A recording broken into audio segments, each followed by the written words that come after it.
Hello everyone. So నిన్న market పెరగడం వల్ల ఈరోజు మనకి పోర్ట్ఫోలియోలో నిన్న చెప్పినట్టు మొత్తం గ్రీన్లోకి వచ్చేసింది అనమాట. అండ్ ఇక్కడ మిడ్ క్యాప్, మల్టీ క్యాప్ గ్రీన్లోకి వచ్చేసింది. And small cap almost recover అయిపోయింది. ఫ్లెక్సీ క్యాప్ కూడా.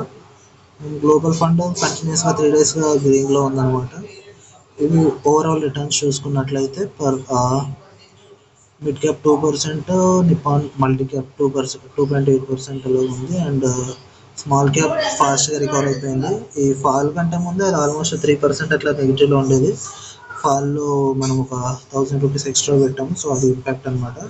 ఫ్లెక్సీ క్యాప్ కంటే ముందు స్మాల్ క్యాప్ రికవర్ అయిపోతుంది. ఫ్లెక్సీ క్యాప్లో మీరు అప్పుడు చూసుకున్నట్టయితే పెట్టలేదు, ఓన్లీ మిడ్, స్మాల్, మల్టీ క్యాప్లోనే పెట్టాను. కాబట్టి మనకు ఫాస్ట్గా రికవర్ అయిపోయింది అని అనుకుంటున్నాను.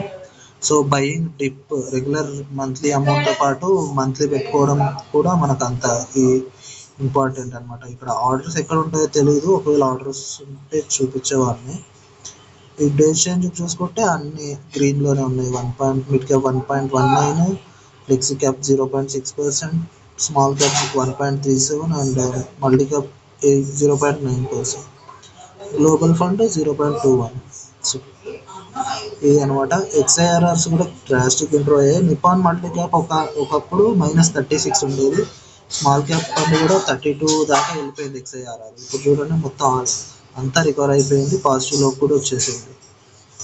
ఇది అనమాట ఈరోజు చూసుకున్నట్లయితే. అండ్ ఇక్కడ చూసుకున్నట్లయితే ఇక్కడ స్మాల్ క్యాప్, లార్జ్ క్యాప్లో కొంచెం చేంజ్ అయితే ఉంది. ఎగ్జాక్ట్గా చేంజ్ గుర్తులేదు, బట్ ఇక్కడ పాయింట్స్లో ఉండేది అది చేంజ్ అయిపోయింది అనమాట. ఓవరాల్గా చూసుకున్నట్లయితే మళ్ళీ మనం ప్రాఫిట్లోకి వెళ్ళిపోయాం ఈరోజు. That's it for today. By by.